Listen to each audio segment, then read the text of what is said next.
See, let's say I've watched Kashmir Files, I've watched Dhurandhar. In Dhurandhar, the primary objective of the creator is to first make an entertaining and engaging thriller. Whereas in Kashmir Files, the intent was to purely.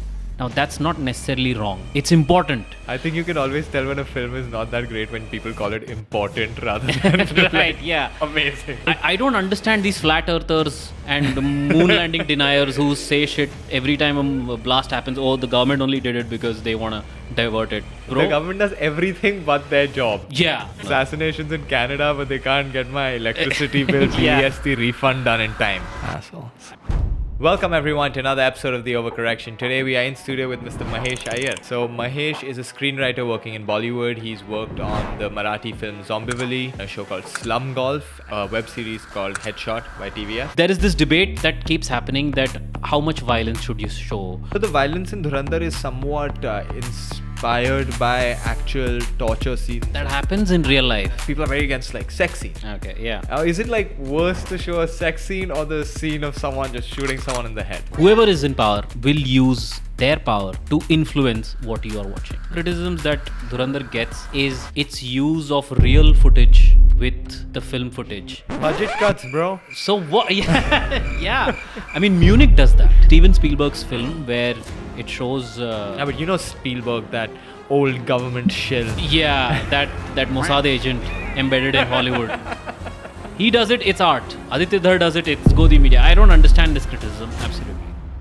Welcome everyone to another episode of the Overcorrection. Today we are in studio with Mr. Mahesh Iyer. Welcome to the show. Thanks for having me, man. So Mahesh is a screenwriter working in Bollywood. He's worked on the Marathi film Zombieville. He's worked on a show called Slum Golf, and he's also recently worked on a TV show, web series called Headshot by TVF. Yeah, yeah. And Mahesh and I have been working together for the last couple of years on some projects. So I thought, who better than a screenwriter in Bollywood to bring on the show to discuss what I think is the greatest piece of media released by the Godi marketing team. Without taking any names or with taking names, Dhurandhar, the name that's on everyone's mind. Part 2 is coming out very soon. Yeah. Part 1 came out 3 months ago. And for a little context, I saw Mahesh's Instagram and he made a post responding to one of Dhruv Rathi's posts urging people not to watch Dhurandhar. And I think after that, Mahesh has single-handedly ensured that they have grossed almost 1,500 crores in the box office. You've seen it, 3 times now? I've seen it 3 times in the theater, twice at home. And when I made that post, I went with my mom and she loved the film too. For a little background and context, so I saw Dhurandhar very late because it had so much hype around it and I could feel the politicalness of the hype. Right. I saw plenty of people who I knew are like diehard right-wingers, just really excited about the film, and I was like, is this the only reason people are enjoying it? Like, do they want? Are people going there to see this representation that was missed? Kind of suspicious of it, like the Kashmir Files phenomenon, Right. where I have nothing against these stories being told, but I'm not going to watch movies Purely for based on the for hype. like a history lesson or for some ideological hype. Right. And then enough people told me that, listen, man, forget all that. Go watch the film. Right. And what a film. So what I really liked about the film was that it's a great film, but I also noticed from this whole political angle that if you changed India and Pakistan with 2 random countries or just made up countries, I would think be as invested in the story. It'll still work. It'll still work. It'll still be a fantastic film. I don't know if you can say that about the Kashmir Files. Necessarily, I kind of was trying to do that comparison in my head. But certainly Dhurandhar did not strike me as out-and-out propaganda film. I saw it as a fantastic piece of filmmaking with some ideological bent from the creators of the film. Which is absolutely fine, I guess. Yeah, so that's what I thought when I finally did see it. But you were very against people calling it, say... Propaganda. Yeah, because what I feel is that, I mean, let's first define what propaganda is so that, people who just consume news on Instagram understand the difference. Propaganda is when you take a piece of information and twist it and turn it to misrepresent the particular stakeholder about whom you're using that information about. One of the examples would be how, say, during before Second World War, how Hitler used to make propaganda films against the Jewish community, where somebody would go shoot their customs, their traditions, their culture, which is all real, but then they would add a voiceover demonizing them. So that when you add that voiceover and you see those visuals, you kind of feel a particular hatred or anger against this community. Now, for the love of cinema, or for the love of God, or for the love of just facts, I'm just unable to spot any kind of that kind of a propaganda in this film. I don't think this film ever tells you to hate any community or any country. I think it just stands very, very clear in terms of its positioning that we hate terrorism. And we've had enough of it. Do you think that the creator of the film, Aditya Dhar, he's an individual, right?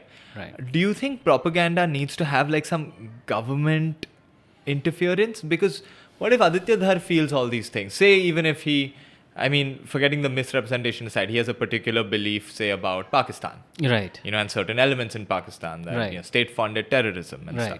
And he thinks that needs to be brought out. If he thinks that personally, would you consider that still propaganda or only if the government, say, somehow financially incentivize someone to put out stories like this? Does the government have to be involved for propaganda? Yes and no, in a way, because what Aditya Dhar feels is his opinion. I don't think anybody paid him to push that opinion as much as they just paid him to make the film. But if government were to be involved in this, which I don't think is the case, then it can be classified as propaganda. But even for it to be classified as propaganda, you need to see what is it that is being pushed. It would still have to be a misrepresentation. It still has to be a misrepresentation of existing facts.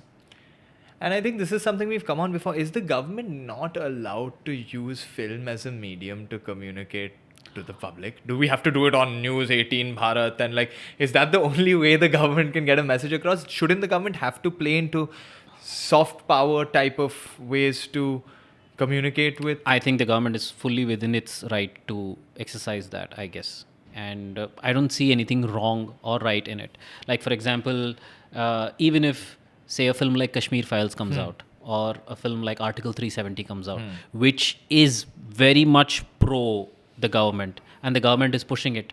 It's pushing it. So what? You see the film, you decide what suits you, what doesn't suit you. You are an educated individual. You have 4G, 5G in your phone. You have access to all the information. You are free to criticize them as well. What do you think? Nobody stopped them. Nobody's stopping you. Yeah. What do you think of when, I think during Kashmir Files, the government cut tax, no GST on tickets for Kashmir Files? They do that with some films. Yeah. And again, they are very much within their right to do it. And they do it not just for Kashmir Files, they do it for any sort of nationalistic film. They did it for Pan Singh Tomar. They did it for Lagan. They did it for, I think, Dangal also. They did it for Dangal. Dangal also, right? Yeah. Films that have the sort of the scale and scope to touch a large group of audience. I think they do that. One, do you think that the criticisms of the Congress in the film, I think we can say Congress, even though they've alluded to the government at the time. Yeah, I mean, because the film takes place from 1999, from then till very much till 2009. And in that period, there has been Vajpayee government as well. And in that period, there has been Congress government as well. And I think the film does enough to criticize the mishandlings of certain events during both the governments.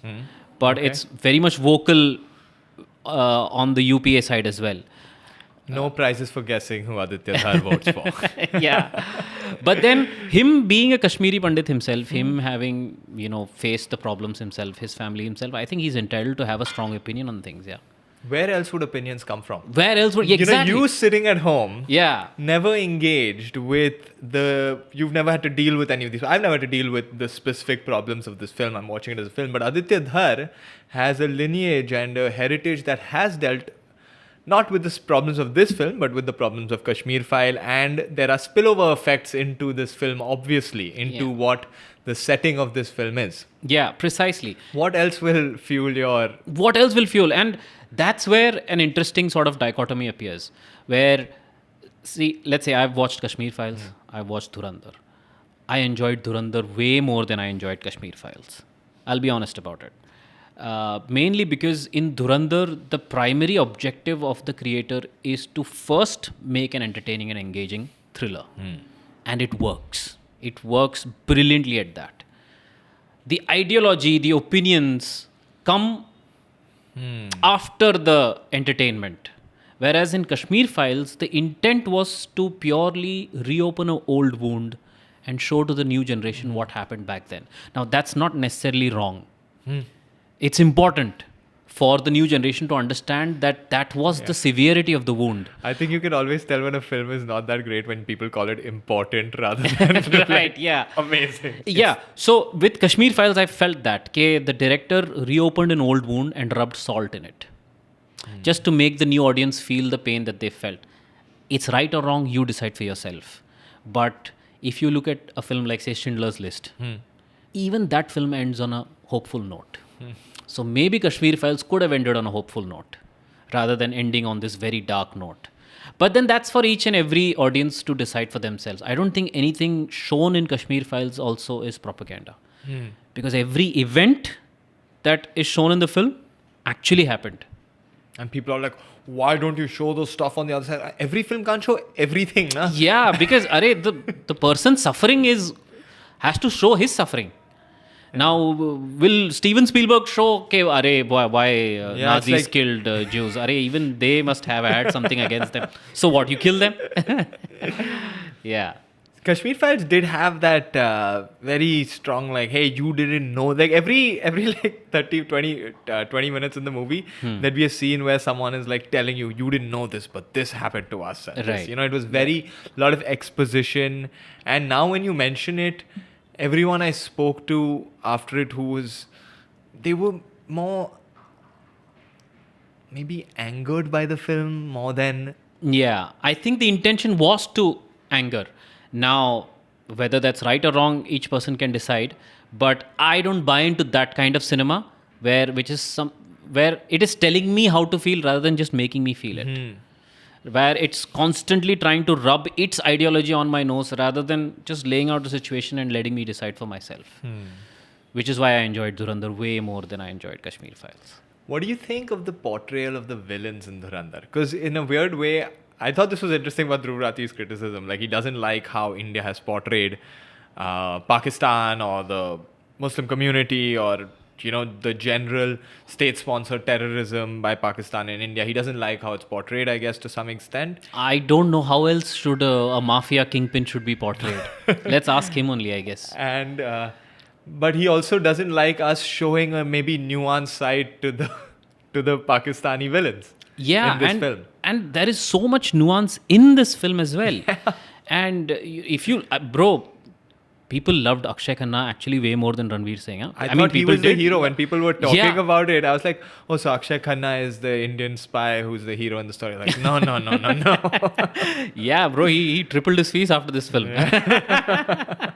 And rightfully so. But you said he dropped out of some film after that? He dropped out of a couple of films post Dhurandhar, bro. And he deserves something. And he deserves this, bro. I think good. He shouldn't be doing some pop fluff film now. And imagine, he's the villain of the film. Yeah. And he's the villain of the film for whom our protagonist is going and working for as a spy. And in a way, he's the one providing employment to our guy. In a way, he's the one leading the resistance because he's a Balochi. So till that point in the film itself, the protagonist has respect for him. But it's only when he decides to supply arms and ammunition to our killers, that is when our protagonist decides, you know what, I've had enough. I think this guy needs to go. And I've had criticisms where people have told me, this guy employed him. Why did he kill him? Bro, he gave weapons to Ajmal Kasab. You don't want to kill him? He's a spy. Yeah. What else is he supposed to do? So, yeah, I mean, people who have very strong opinions against Dhurandhar, mostly it's coming from their political bias. Somehow their political bias is not allowing them to enjoy the film as a film. It's so sad. It's so sad that you cannot enjoy Dhurandhar. This is talking to you. If you're like a, a lefty who thinks that you just can't watch anything where, a particular community is in the, in like portrayed villainously. Yeah. It's sad that you can't watch it. And I wish they remake it without this political bent, because it will still be fantastic. I think even in the film, I don't think any community is criticized. Within the film, I don't think any community is criticized. Yeah.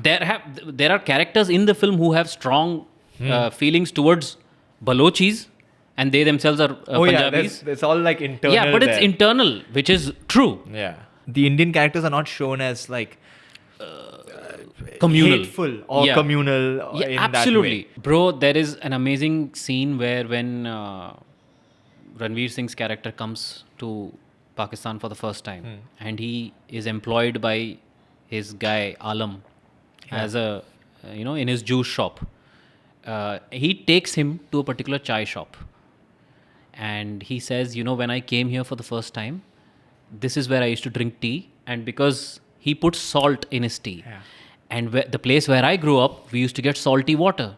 So whenever I drink this tea, it reminds me of my home. And Ranveer Singh asks him, so where is your home? But before he could answer, the tea seller comes and keeps the tea. That's it, bro. One question asked and there's no answer. It's an unanswered question. That's nuance, bro. Where after spending 10 years in Pakistan, this guy doesn't know where his home is. Of course, his home is back in India. But my new home is this. And all that reminds me of my home is 1 cup of salty tea. If that's not nuance, if that's not poetry, then I don't know what is. And people are calling Dhurandhar as not at all subtle. Bro, it's subtle where it needs to be subtle. It punches in your face and knows where it needs to punch. I think it's a remarkable piece of storytelling.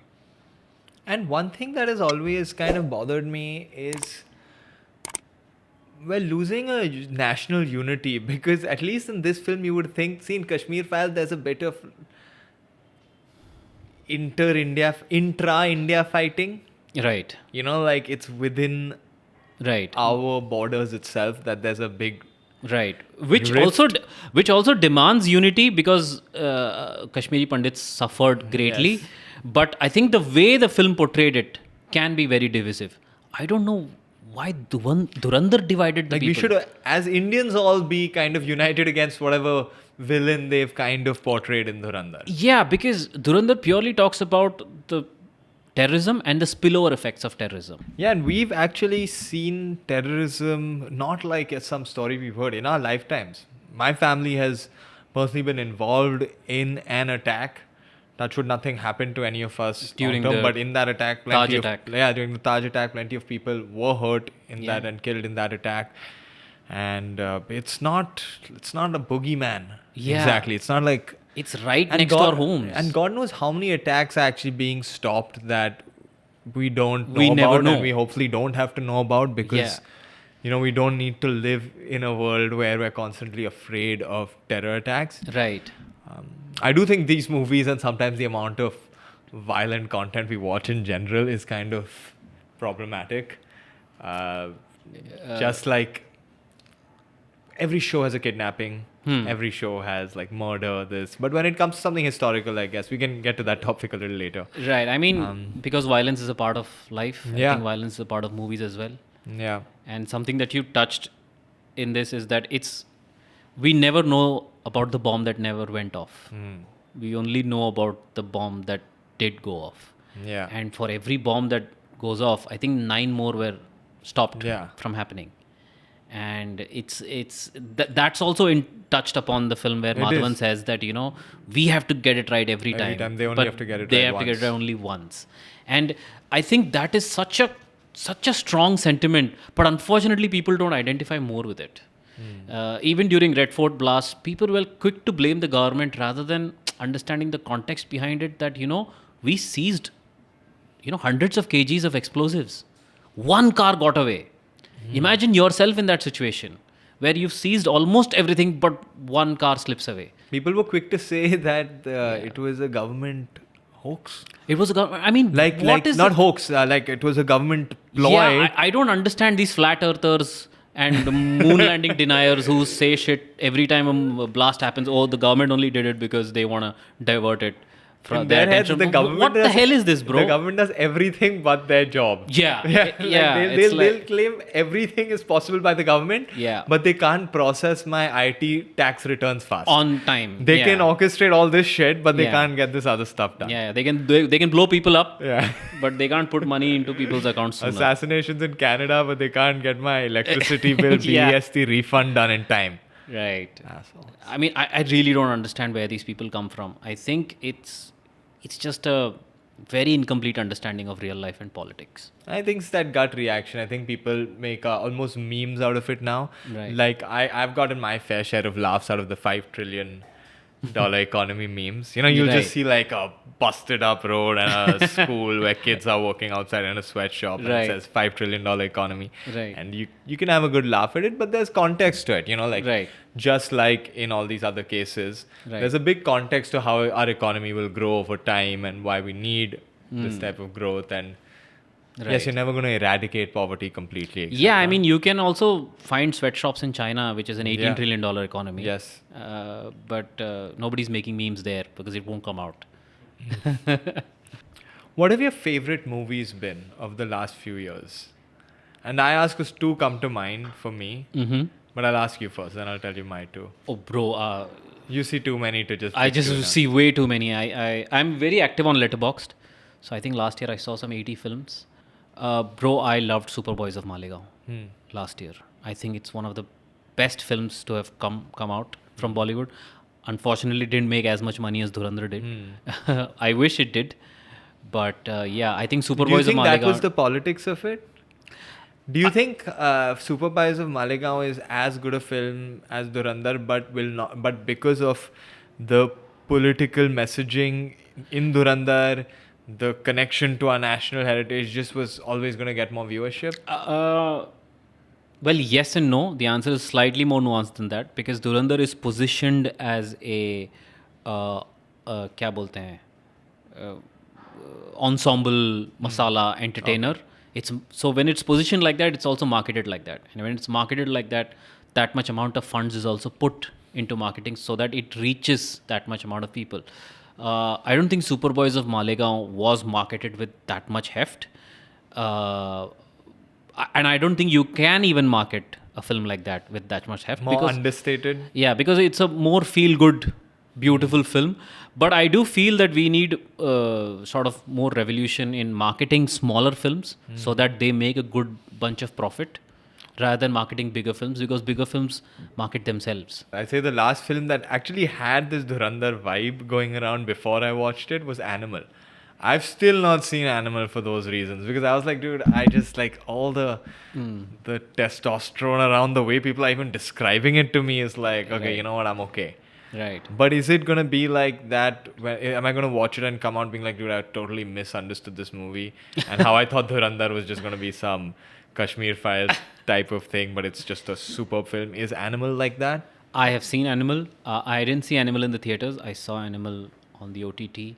And personally, I didn't enjoy that film as much as I enjoyed Dhurandhar. People are comparing the violence of both the films. But the violence in Dhurandhar is way more justified than violence in Animal. But I guess to each director his own. Also, the violence in Dhurandhar is somewhat inspired by actual torture scenes and things that have happened. That happens in real life. That probably do still happen. Yeah. And, you know, can I tell you, a real torturer or an interrogator can probably think of far more traumatic ways to torture someone than what a film director can. Bro. You know what I'm saying? Like, the film director is just thinking what will look traumatic. And what will just get me the correct rating so that more number of people can watch and you know it see. Has to fit in the budget. Yeah.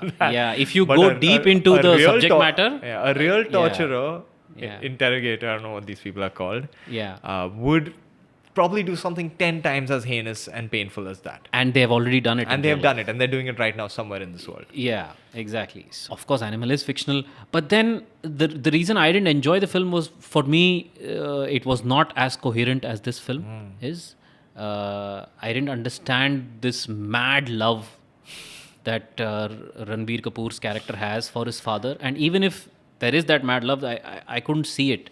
Every time he's yearning to spend time with his father, but his father's just in the next room. Bro, just go.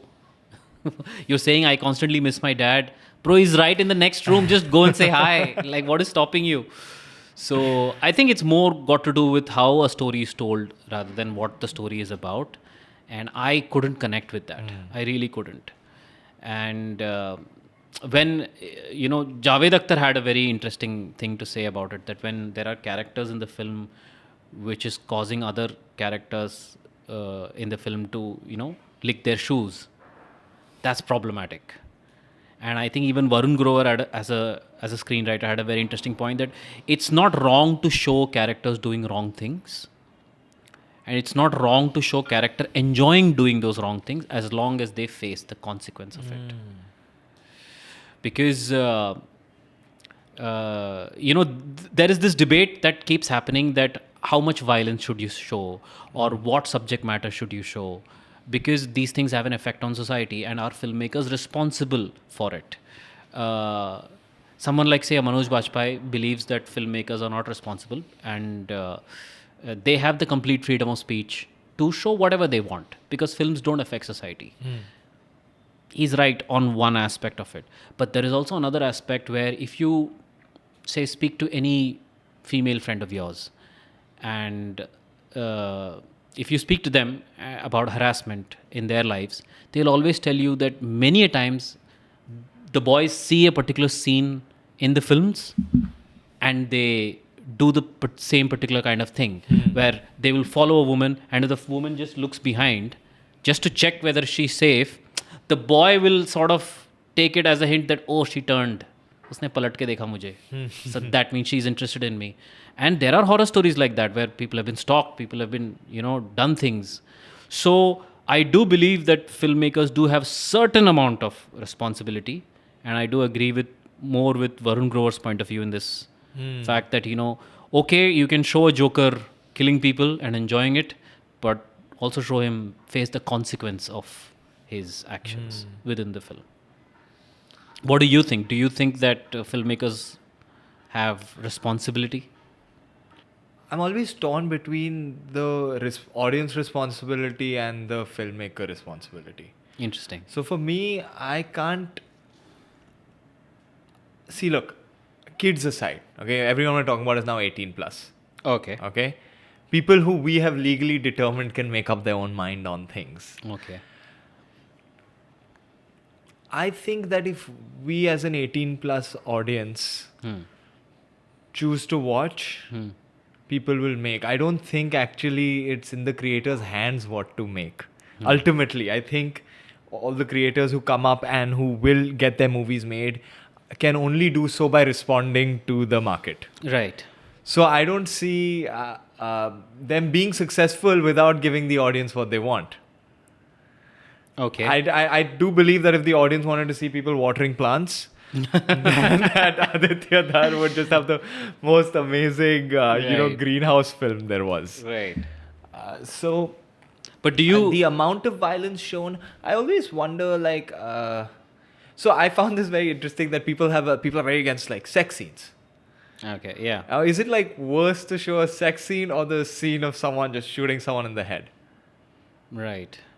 It's another weird thing. I was like, the shooting someone in the head should probably be worse. Yeah. But still, But still, I'll go to you'll see parents will not want. Parents would not want sex scenes. Then goli maar raha hai to wo hum dekh. Yeah, that's fine. We see that every day. We see that every day. We don't see this every day, but that happens behind closed doors. Yeah. So, I've often wondered about. I've seen a lot of TV shows. I mean, this maybe it's related to the violence point. In the sense of what are we showing this on screen for? I've often wondered that about sex scenes, especially. It feels like a Netflix show you cannot get made unless there is a sex scene and a trans person in it nowadays. Yeah, or a black person in it, or But that's. I think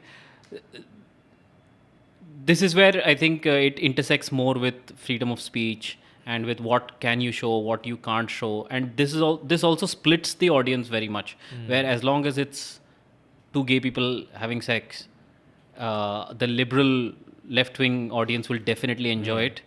and the more far right wing will definitely hate it.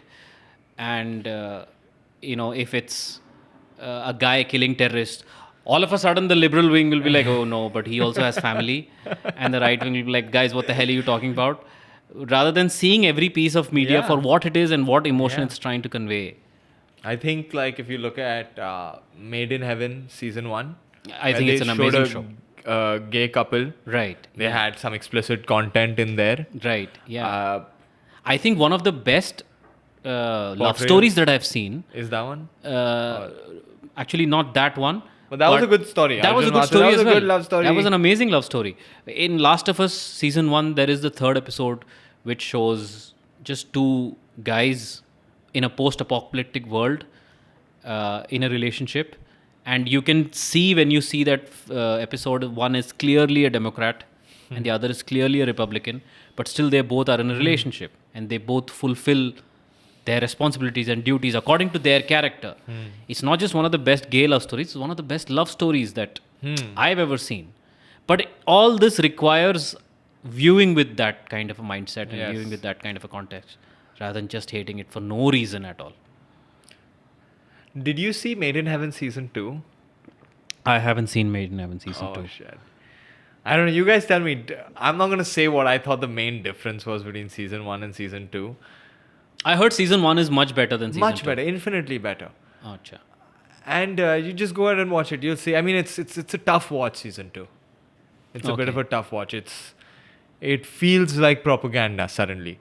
Right. You know what I think was so sad for people who've seen the show? I'm not going to give away any spoilers, but it felt like they did something so well in season 1 with LGBTQ issues or liberal issues or woke issues, or call them whatever you want. They did such a good job maybe in representing them, showing nuanced characters, that in season 2 people were like, this is our show to do this stuff.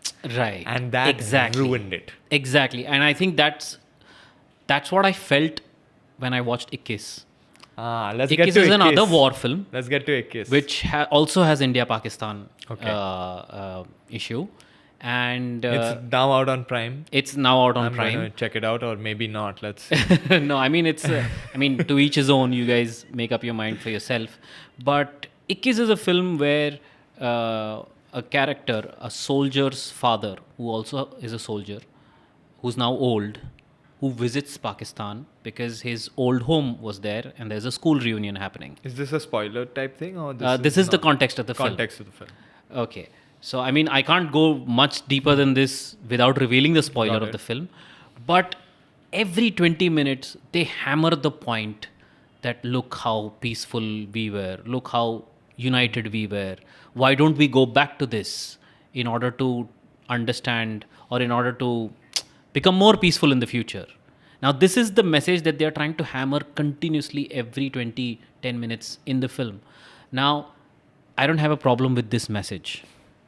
I don't think the Indian government also has problem with this message. No one would have a problem with this message. Except the Pakistani ISI has the problem with this message. Because they don't want peace. And it's they who are the bad actors who are trying to, dislodge the peace between us and them. I think our UK diplomat recently had an amazing answer to give to this very question that was asked to him by the BBC. That the guy asked him, why do Indians and Pakistanis hate each other so much? And on some level, it will feel true, right? Because when you take a crazy guy on this side who says, to hell with Islamabad, and you take a crazy guy on that side, to hell with New Delhi, it seems true. But when you look at essentially the culture of these two countries, he says that, bro, I don't think Indians and Pakistanis really hate each other. I don't think a tea seller in Karachi really has anything against a tea seller in Mumbai. Actually, absolutely not. There's nothing to hate because they are just us who split. The hatred is coming purely from the fact that their government is trying to use terrorism as a means to get concessions. Because they think Kashmir is theirs. And because we won't give it up, they will try and bleed us with 1,000 cuts till the point comes that we give it up. But that's not going to happen. That's not how you negotiate. And it is that particular thing that which nationalists or right-wing people want solidarity from left-wing people. Okay, bhai, you don't have to agree with the politics. Just agree with the fact that there is a bad actor out there who's trying to divide us. Just stand together so that we can condemn them together. Yeah, But they're like, no, we won't. So, okay, great. Yeah, like let's like disagree on like maybe some. I'm not saying you can't disagree on foreign policy. You can disagree on foreign you policy, can but disagree. this is something so This is basic. It's like the base of our country is almost. precisely. It's asking you to show solidarity for somebody else's suffering, and if you can't find common ground there, I think that's problematic. I really think that's problematic. There was this idea that I read a few years ago about, it's a pretty commonplace idea that, all these politicians, they're just like figureheads put up there. The real power is done by these deep state actors and all this, Illuminati type conspiracy stuff. Right, yeah. And The I saw Rothschilds this- are controlling the whole world. Rothschilds, yeah, some 11 families control the network and you're just Yeah. picking between two puppets who they've given you. And it's like, we're like on season 4 of the US presidential thing right now or Right, something. yeah. And when Donald Trump got elected, I saw this article talking about, look, they're not even hiding it anymore. Donald Trump's job up until that point was being a reality TV show host on The Apprentice. Right. He was very good at it. He's like a professional guy. He knows how to be on camera and act to get reactions. And now he's just doing that on a bigger scale. Yeah, I think it's like he's turned the White House into a reality. He's turned TV the show. White House into a So reality today on TV White show. House, we're going to bomb this country. Next time on White House, will Yeah. Melania sleep in the guest room? Yeah. Precisely, yeah. Are we different from the US in that way? Uh, Where do we watch it less like TV? I mean, I think we are more connected as a society. I'm not talking about individual people. I think we are more connected to the reality of the situation on ground, because Prashant Kishore had a very good point to say that it's not that the opposition is weak in India. The opposition is weak inside the parliament. On the ground, you ask a local vegetable seller, he will have very strong opinions for or against Modi if his business gets affected. And he won't even be afraid to voice it on camera. So the opposition is very strong inside the people. If people want to criticize something, they will criticize it, including my own family. Like my own family, they are hardcore BJP supporters. My uncle, my brother, everybody. But when it comes to certain policies and when it comes to certain things, they would openly criticize. Okay, no, if he does this, I won't vote for him next time. People don't realize the importance of an opposition for your party. Like even if your party is in power, Yeah. to make sure that they stay to what you hopefully elected them in for. Yeah, You I think need a good opposition. Probably the first point of check should be you yourself. Then comes that opposition, so that you can see clearly Yes. what they are doing right, what they are doing wrong. People lack opposition in their own heads. Yeah, it's like उन्होंने एक camp चुन लिया तो चुन लिया, and which is what I read this. I think I heard this from this guy's interview, John Mearsheimer. He's a geopolitics expert. He classifies himself as a realist, not even somebody conservative or far right. He classifies himself as a realist. But what does a realist mean? Realist in academic terms means that you identify with the politics called realpolitik. But in layman's terms, realist simply means that you look at the reality of the situation, and from there you determine what's the next best possible path is going to be. That itself is seeming like right-wing to many of the left-wing people, because in their heads they've gone so far left that anyone who's not on their side is on the right-wing side, which is a very sad state of affairs. And I think social media has helped make it that. So the show's called The Overcorrection. Right. It's like a lot of it born out of like overcorrections I've seen in politics. We've discussed many times on the show this whole big swing right that started 2015. Around 2016, you saw the rise of these right-wing governments, Yeah. Because populist leaders, that right. whole trend. Do you see a swing back? And it's been like it's been 10 years now since this whole thing started. I guess it all started with Trump's election. Right. Like that's when people thought that, like it's like everyone like woke up in that one moment. Right. They're like people were asleep at the wheel for 20 years of what's going on in their civic discourse, and one dude in one country gets elected and everyone around the world wakes up that holy shit, like Right. what just happened? What just And now it's been 10 years of this populism movement going around and I don't know, Nationalistic movement going nationalistic around. movement all around. I have just been getting this feeling. It's based on. It actually started around that whole beer biceps thing, where Which people one? were like starting to criticize the government when that Samay Raina thing happened. Right. You know, and like that's sort of bringing us back to this whole media and free speech and.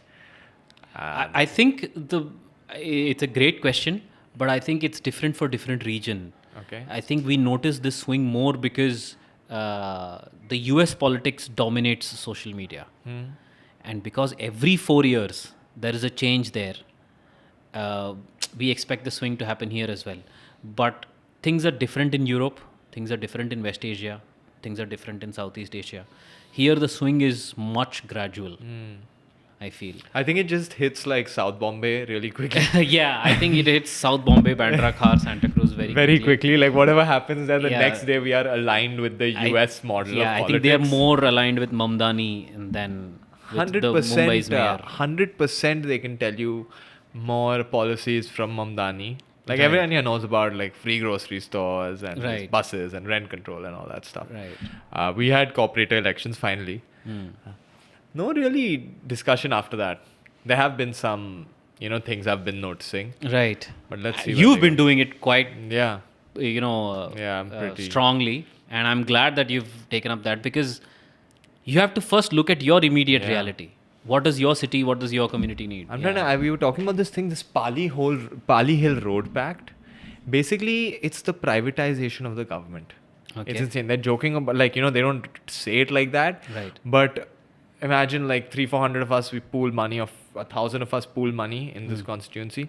Right. They've hired 7 full-time security guards, Okay. privately hired. Okay. And they just walk around the area, they see a construction mishap, they report it. Oh. They've tied up with the BMC, and the Right. BMC comes fixes it.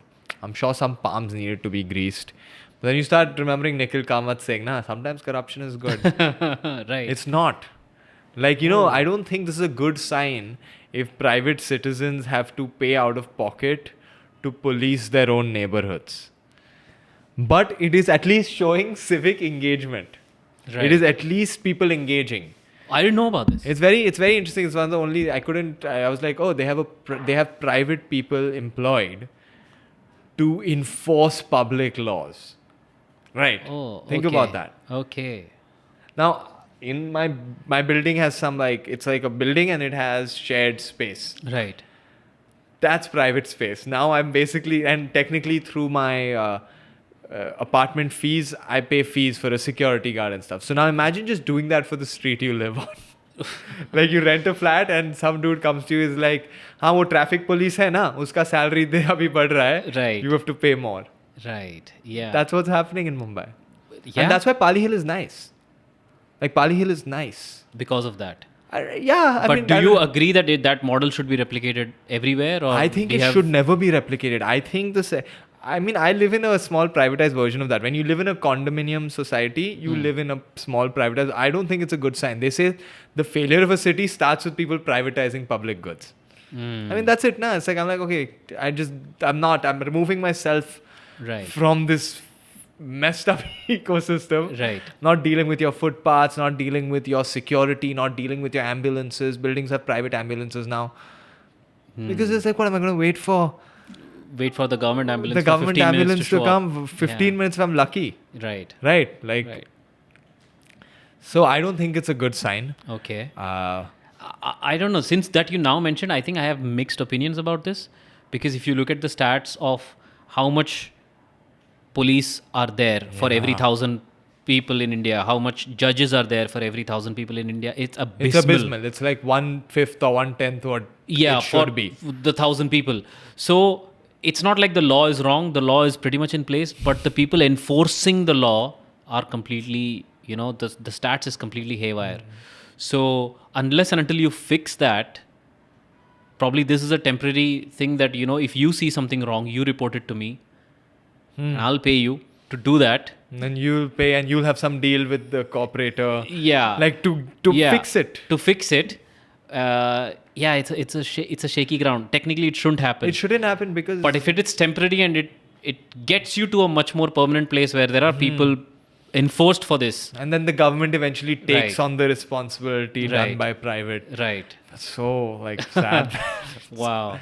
So we see a middle class rising. Yes. That's actually what we really Yes. need to see. Definitely. Big issues are with like this whole $5 trillion economy. Meme is a meme because your economy can rise, but if the wealth is not being distributed in a way that makes sense, Right. it's going to it's not going to serve society. Like Right. the increase in wealth is not serving society, which is actually what it's there for. Right. It's not to buy another yacht for the billionaire or to Yeah. get a more Yeah. expensive house.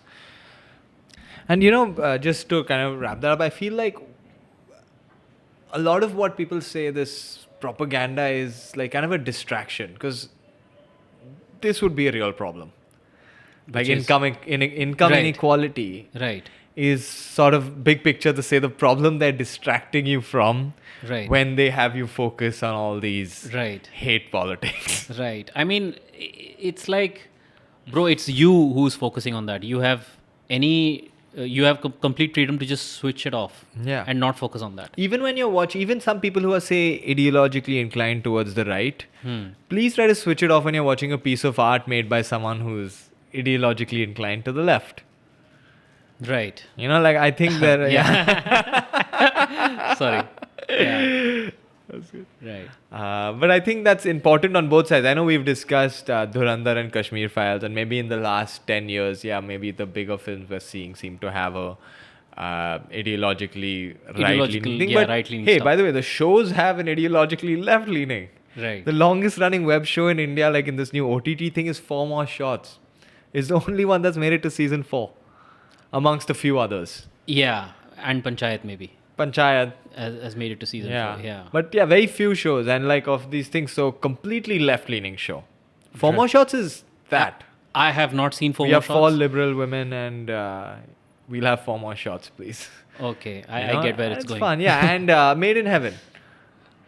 And Made in Heaven season 1 with its liberal messaging was fantastic. Good message. As long as... See, it was fantastic as long as it was not punching you in Message came after. Season 2 Yeah. Made in Heaven. It was like 40 minutes of messaging and an occasional plot point. Made in LA, more like. Yeah. So getting back, and I think on the note of whether it's right leaning or left leaning, propaganda has always been a part of a government's media. Like I think government media can be called propaganda without a negative spin. Anything the government puts out is to make you feel a certain way. Right. I think otherwise they wouldn't waste the money printing it. Right. It is all for votes. It is all to gain power. And then with that power, hopefully they do good. But their communication is largely... Right. There are several points here. One is whether propaganda in films is good or bad, or right or wrong. One thing is, I don't see it that way. One thing is that whoever is in power will use their power to influence what you are watching. Yes. Whether directly or whether through, their friends or whether through the people who support them. Whether that's inherently right or wrong, you have to see it and decide. But if you think that it's happening only in the past 10 years, then you're completely mistaken. It was always happening. I mean, if you look at a film like Mission Kashmir, for example, amazing film, by the way. But if you look at its positioning of its protagonist, Okay. the protagonist is a Muslim Kashmiri who is raised by a Muslim Kashmiri father and a Hindu Kashmiri mother.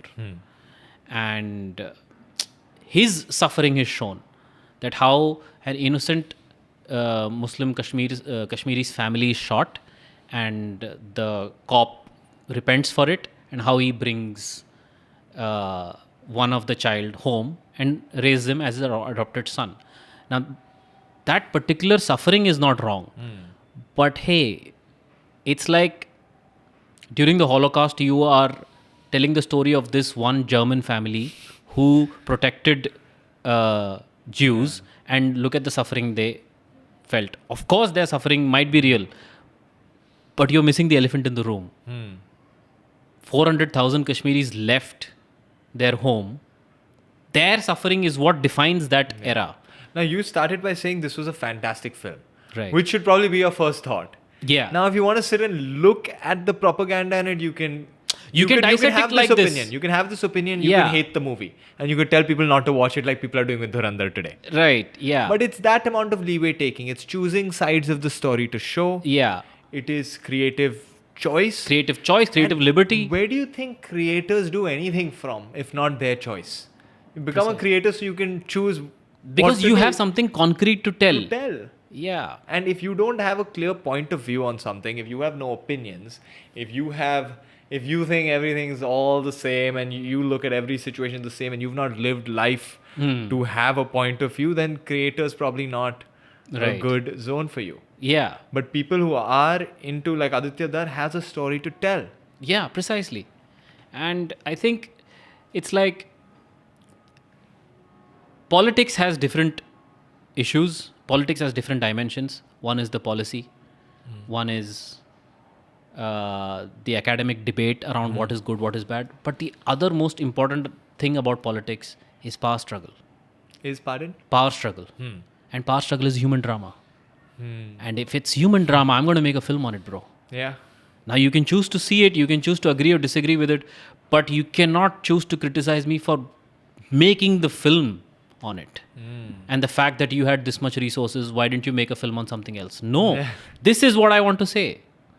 You cannot criticize me for making the film itself, which is why I feel even a film like Animal, which I personally dislike, it has every right to exist. Yeah. I mean, it's the director's responsibility to show violence in whichever way he wants to show. But to just hate the film and say this kind of film should not exist at all is not fair. And at the same time, just because a film critic has a different opinion than you giving them death threats is also not fair. Yeah. I mean, relax, guys. It's just a film. Death threats for Dhurandhar. Death threats just to criticize the film. People have gotten death threats. I think that's... Oh, that's people who unfair. have criticized Dhurandhar have gotten Yeah. that. So That's just stupid. Why would you do that? And if you ask that's me... the brainwashing on the other side. That's the brainwashing. That's what is giving films like Dhurandhar a bad name. Right. Critics of Dhurandhar are threatened with death. Now, this is what you think of Dhurandhar. Yeah, now it's become more important than the film itself. Rather Exactly. than what the director is trying to say. This is why I wasn't watching the film. Right. Because I was like, am I going to go watch a film to check if this critic deserves to be threatened with, Yeah. like have her life threatened? Yeah. Like, is this the context I'm going to go watching? And then sounds like, oh, bro, it's a cool spy film. Some white guy told me. Anyways, I think we're both going to very excited to see Dhurandhar Part 2. Please watch Part 1. You know, watch it. If you're one of the 10 people who haven't seen it. Still haven't seen it. And, just on that point of, I just want to end on one note of this whole thing. We always blame politicians. And we touched on this when we talked about, is it the creator's responsibility or is it the audience responsibility? And George Carlin had this very famous bit. It's like, everyone says the politicians are shit. Well, maybe it's not the politicians. Maybe it's something else. Like the people. Ever think about that? Maybe the people are shit. Right. Because where do you think these politicians come from? They come from the people. Precisely. So that probably means if you think all the politicians are shit, maybe all the people are shit. Right. So if you don't like Animal, I hope you didn't see Animal 3-4 times like you saw No, this I- one 3-4 times. So I don't only saw watch it one. or don't rewatch it or don't recommend it. It is your job at the end of the day to not reward violence in films if you don't want to see violence in films. If you want to go watch John Wick, then please, if I went to John Wick and they were like, oh, they kind of hit the killing shot, I'd be like, sometimes you want to see some cool action. Right. There's action done in very artistic ways also, as we've discussed. There's action done to create emotional connection. Yeah, Mohak Mangal had a very good video. We'll on it. actually And he's link not even a that. film critic. And he's not a film critic. And he has criticized and analyzed Dhurandhar better than A lot of the film a lot critics. of the film critics. A lot of these famous actors. Yeah. And one of the criticisms, I think we missed this point, but one of the criticisms that Dhurandhar gets is its use of real footage with the film footage. Budget cuts, bro. So what? Yeah. I mean, Munich does that. Munich is Steven Spielberg's film where It shows. Yeah, but you know Spielberg, that old government shill. Yeah, that Mossad agent embedded in Hollywood. Yeah. When he's making a film about Israeli athletes being killed by a terrorist gang, he uses real news footage mixed with this. He does it, it's art. Aditya Dhar does it, it's shit. Godi media. It's Godi media. I don't understand this criticism, absolutely. Yeah. No, I mean, I think that is the that's. I can't even imagine what the logic to saying using the real footage is. What would it even mean? What does it mean? So what? Like, So उसने what? कर दिया क्या? use. So He's what? used real footage! Exclamation mark. कुछ बोला है उसके बाद? Yeah. It's insensitive to whom? To who exactly? This footage has been playing on the news for the last Yeah. 10 years. And people have also criticized that part where when he gets to the Taj attack, he plays the real audio recordings of That had never been heard before. that had never been heard before.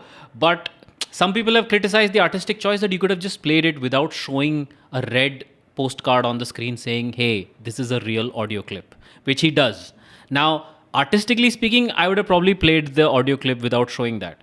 But it's his choice to hit It's that shot, point and on his hits. head. Because for me as a viewer, I was like, shit, man, it made it real for me. Yeah. And Now- it made it real for so many people Now it that made- the yeah. voice you're hearing is actual terrorist voice. Now I have a brain that allows me to recognize that, okay, that was real. Okay, and they're depicting the shooting, and then not like extrapolating that to every single thing. And the pajama that Akshay Khanna wore was this pajama, and Right. everything is absolutely real in this film. Right. My brain has that capacity. If yours doesn't, then don't watch the film. Precise. People don't understand that you have the right to criticize a film, but then people have the right to criticize your opinion as well. Yes. As long as it doesn't move into violence. Violence. And death threats. And this is real violence, Yeah. not Precisely. majorly CGI enhanced violence. Yeah. So you can't complain if a lot of people are disagreeing with you because you hated the film. Bro, your opinion also is out there for others to criticize. Yeah. As long as they're doing it in a civil manner, I think you should be open with it. But a lot of people, a lot of film critics, they just shut off the comments. Yeah. They just shut off the comments. They got so much comments on it, they just shut it off. Yeah. And it had the reverse effect, I guess. Sometimes the online culture is a little like, people can get crazy. Even on this show, we've had some like I've done the most meaningless reels sometimes, like discussing what the original full form of the BMC was. And I still have this theory, but I'm scared to talk about it because people were attacking me, bro, for like. So basically, I have this thing, the BMC. What does it stand for? We'll cut this whole thing out again. Brihan Mumbai Municipal Corporation. Brihan Mumbai Municipal Corporation. Right. To me, that does not make sense. It can stand for that, Right. but to me, the reason to name it Brihan Mumbai Municipal Corporation screams a deep desire to retain the acronym BMC. Okay. Because otherwise, you would have called it Brihan Mumbai Mahanagar Palika, which is what it's called. Like you would have a fully Hindi name or you'd have a fully English name. Okay. The only logic to me of having Brihan Mumbai Municipal Corporation is if you wanted to connect it to the brand value built by the Bombay Municipal Corporation, which was the original name of the BMC. Okay. I mean, maybe didn't explain it so like. Oh, no, I get that. You get Because what they I'm saying. wanted to retain the original brand. BMC acronym has BMC. brand, and it has Right. brand value. BMC is like probably the best brand value in any municipal corporation Got in it. the world. Got it. It had brand value. Right. So now they have MCGM written everywhere. No one calls it that. Yeah. But that is Municipal Corporation of Greater Mumbai. Right. That is like an actual English name. Right. And an actual Hindi name Right. is Brihan Mumbai Mahanagar Palika. Neither of these stand for BMC. Right. Just like the best BEST buses. Even if you want to change the acronym, people are just going to call BEST buses. Have they changed it? No, they haven't. They haven't. Yeah. Probably because know. they saw this shit show. Yeah, BEST Yeah. has such a Right. brand value. It's best, So I bro. tried Yeah. explaining this Okay. to people. And I did it because it came up. Someone was talking about how in this name of nationalism, we're renaming everything. Like now Kerala is Keralam. Kerala. And someone was pointing out to me, do you know how expensive it is to change all these signs and every business is to reprint everything? It's just a waste of paper, waste of this. Right. Someone was explaining and then we were just joking and I was like, about the BMC, I just casually mentioned. And the hate. So if I could get hate for this. For such a trivial thing. Yeah. Can you imagine what The amount of hate. hate people get when you're saying Right. something that they perceive to be attacking their religion and shit, you know? Right. Right. So I think take it easy in the comments, guys. Yeah, And let's not kill each other. Let's please. not kill each other. Please don't give me galis. We'll try. I'll put this reel out again. This whole BMC thing out again. Then let's see if people understand. Then I'll put the old reel out after that. Great. But it was lovely talking to you, man. Super fun, Mahesh. Thanks for coming. I'm sure we'll do this again after Dhurandhar Part 2. Yeah, we might have. We'll watch it together. More to say on Part 2. Yeah. Yeah, let's see. Maybe it is all propaganda. Like, I don't know. Let's see how this goes. Let's see how it ends. Anyways, guys, thank you for watching this show. I hope you enjoyed this episode. Please like this video, subscribe to this channel, and I will see you guys next time. Cheers. Cheers.